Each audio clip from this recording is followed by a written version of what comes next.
Hello and welcome back. Today we're just going to be doing another episode of Tales from the Crypt, Season 1, Episode 2. So, hell yeah. But before we get into it, it's just me. No AI, no script. I didn't even do notes this time. Still trying to figure out the best way I should do these videos. I don't want to be like everybody else because I'm not like everybody else, you know.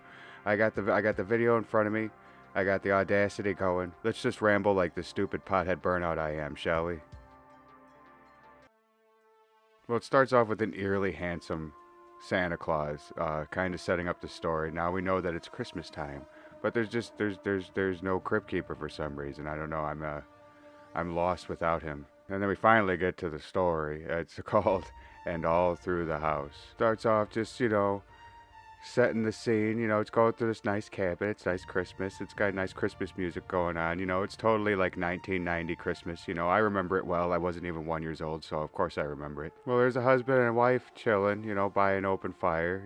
Just it's kind of like your typical couple here, typical married couple. With the woman just kind of pacing behind her husband, holding the fire poker. Very menacingly while he's kind of just being an asshole. It's kind of setting up a stage. It's kind of setting a plate of like, he's about to meet some. Oh, well, there it goes. She couldn't be happier. She couldn't be happier. And you know what? I don't blame her because I'm kind of an asshole myself. I don't need any more assholes around.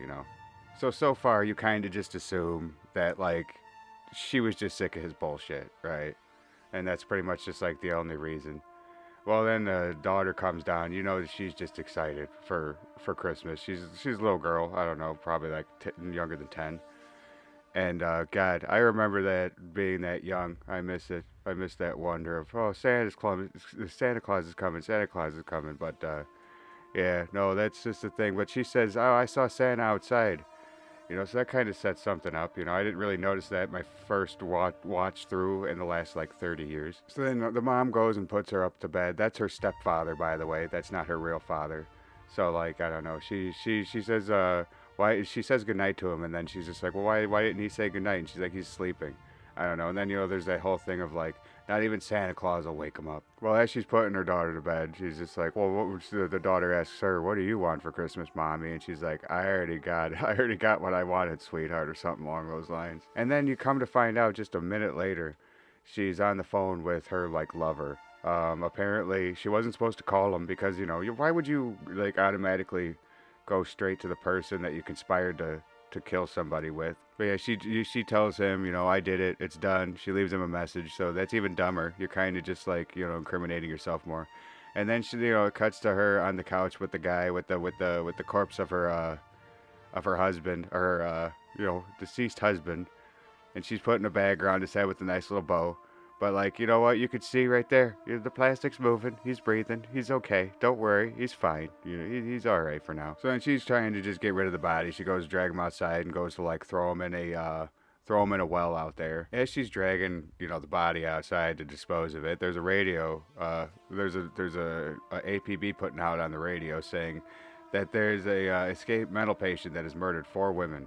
And to stay inside, lock your doors, all that stuff, So yeah, I don't know. She didn't hear that one. As she gets to the well, you notice that there's like an axe in a piece of wood, cutting wood, the well is next to like where you would cut the wood, so or where you cut the firewood, so you just keep an eye on that for a second as she's like. She throws something down into the well just to like, I'm assuming just to make sure it's not frozen or that's got water in it. I really don't know why she did that, but then she's just like, oh, it's time to go for a cold plunge or some such shit. And she goes to grab him, and he's just not quite dead yet, so he grabs onto her, and she's struggling, reaching for the axe, and then all of a sudden he kind of just like, succumbs to his injuries, and then like it pans away, and as it pans away, you do see a part of that axe. And then when it pans back again, the axe is gone. So that's just another subtle thing that you could that's just like a subtle thing that you could miss, I guess, if you're dumb like me. But she hears some rustling after that.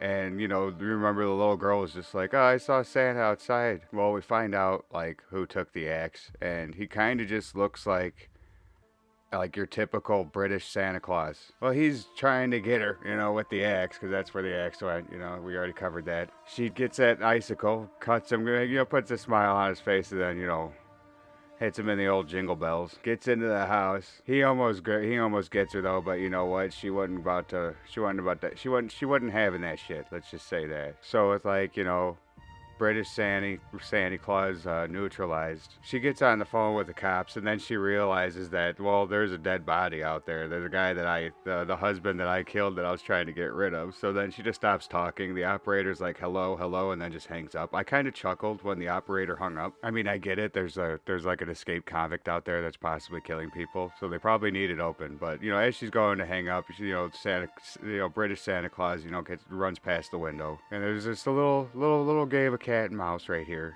But during that little game of cat and mouse, she gets distracted by a telephone ringing. I'm assuming it might be like the operator calling back or her lover calling or whatever. Who gives a shit? There's a tire swing out back that's apparently like, I don't know, in a terrible spot because it's able to just kind of shatter through, just smash through the window, right? And well, he grabs her.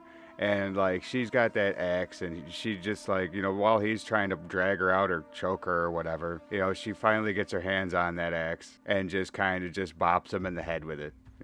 Just bops him in the head with it. So he's seemingly knocked out. Well, after that, a cop calls. I'm assuming that's probably who was calling before, and she wasn't able to answer the phone for reasons. He's pretty much just saying, there's an escaped convict or whatever, escaped mental patient. I don't even remember what it was. And that they're going to go door to door in her neighborhood just to, like, try and get the guy, And she's all freaking out, just like, oh my God, what, you're going to send somebody here? But they're saying, oh, we'll be around in about 20 minutes. No, she's just like, what should I know anything about this guy? And he's just like, well, he likes to kill people with axes. British Santa Claus, and you'd think it would just be like a knife, right? So then she sits down. She's just like kind of thinking about how she can rectify her problem here, because she still took out her husband. So she's just like, what? She comes up with a story.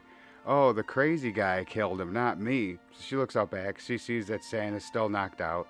And before she goes out front, for some reason she can't lock her door. She puts out like a freaking thing in front of her door and props it open. I don't know why you can't like unlock your door. I know that there's some locks out there that, I don't know. We're not going to get into doorknob technology here. Well, she goes to line up the shot, and it takes her 3 shots to finally put it in his head. It goes one side, the other side, because she's closing her eyes. Can't look at it. One side, other side, and then, right down the middle, right where it's at. Well, as she gets the 3rd shot in, the door slams shut because, of course, it's just an umbrella holder thing.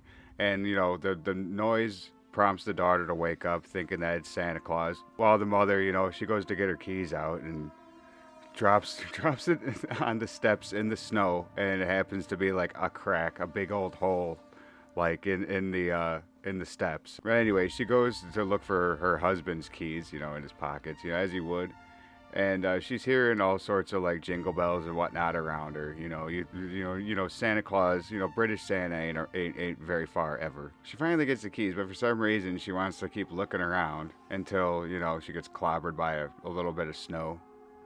For some reason, I don't know. I thought that was because like Santa Claus was gonna be above her or something, and like that's really just not the case. Well, she ends up calling the cops again, but this time she's got that like that act on, of like that wife freaking out. Oh, he's here and he got my husband. But as she's on the phone with the operator, she looks outside, sees that the axe is gone. It's not in the husband's forehead anymore, where she left it. So then she drops the phone as the operator, I'm pretty sure, is like asking, what's your address? So now she's freaking out. She runs to the back. She sees that, British Santa Claus ain't knocked out no more. She picks up the phone and she's just like, oh my God, he's outside, and he has an axe. And the operator's like, you gotta calm down. Do you have a weapon that you can use to defend yourself just in case? We'll be there as soon as we can. And she's like, oh, my husband's gun. So she runs into the closet, and she's, feeling around, knocking everything over, but, she just can't reach to the back of the shelf, feel to the back of the shelf. Well, the door closes, so as you do, she just like pulls the doorknob off and then, breaks it because, why wouldn't you? So now she's stuck in the closet as Santa Claus is like scaling her house. He found a ladder. So now he's climbing the side of her house. While the daughter is like, holy crap, Santa Claus is climbing up. He's trying to get into the house. So now the daughter's trying to help the psychopath into the house. And so now it's like a race against the clock. The wife is just like, oh shit, trying to get out, trying to save her daughter. As the daughter, she's a little girl. She's ignorant. But like, right away, you gotta teach your kids. You're like, if they look really extremely just like so British that they look evil, just don't trust them. He's reaching and stretching, and they can't quite reach each other's hands, and then mama kicks the closet door down. Runs through the kitchen, I think, and just throwing things everywhere for no reason. And then runs into the daughter's room where she sees that the window's open and nobody's there. She's then freaking out before she hears, "Mommy." And there she is, the little girl at the bottom of the stairs, and she's just like, "See, Mommy, I told you Santa would come, and I let him in," or something like that. And like, now the wife's freaking out, right? As British Santa Claus, has that British smile on his face. But then, as British Santa Claus asks, naughty or nice, you realize something. You're just like, this isn't British Santa Claus. This is Florida man Santa Claus. So it all just makes a little bit more sense after that. And then it cuts to the wife just screaming and screaming on the stairs and just screaming some more on the stairs, probably thinking about the possibilities of what's going to happen next. And then it cuts to this handsome dude and his tootsies again. So, another strong ending. Well, if you stuck around this long, I really appreciate you. Yeah, I'm still trying to figure out like the best way of doing these. I'm able to kind of like the first episode at least I was able to kind of skirt. I didn't get copy struck or anything, so that's good. That's what I was worried about most, because that could just really just really screw you over. But now it's just like, what's the best way of doing it? What's the best way of setting it up? Should I take notes? Should I do this? Should I do that? Or should I just watch it and talk about it as I go? Kind of, kind of like that. That's what I kind of ended up doing for the first one anyway. And I barely used my notes, so it's like, I'll just kind of do it this way, and hopefully, like, I'll grow and evolve, and hopefully it doesn't sound like robotic or anything. Because like I'm still just sitting here, smoking and watching a show and just talking about it, just having fun. I don't know. It's just kind of what I want to do, right? But just chill out. Watch something, be casual about it. But if you guys are interested in these episodes, at least for now, they're free on Tubi, so have at it. Or you're probably like gamers and internet people, so you might have ways of watching it that's not that. So kind of like I do too. But I don't know. If you're wanting to do it the right way, go to Tubi. But anyway, I'll stop ranting and rambling and let you get on with your day or night. If you would just please consider doing all the things that YouTube likes and that I appreciate very, very much. Thank you so much for hanging out. It really does mean the world to me, especially now, just trying something new. Trying something with a little bit more effort put into it. I don't know. I'm a shitty editor, but hopefully I can make up for it in other ways. But anyway, I hope you enjoy these, because I enjoy making them. They're fun. These videos are fun, really fun for me to make. I want to do them with this and movies and other shows, and we'll just see what happens. But anyway, you have a good one, and I will catch you on the next one.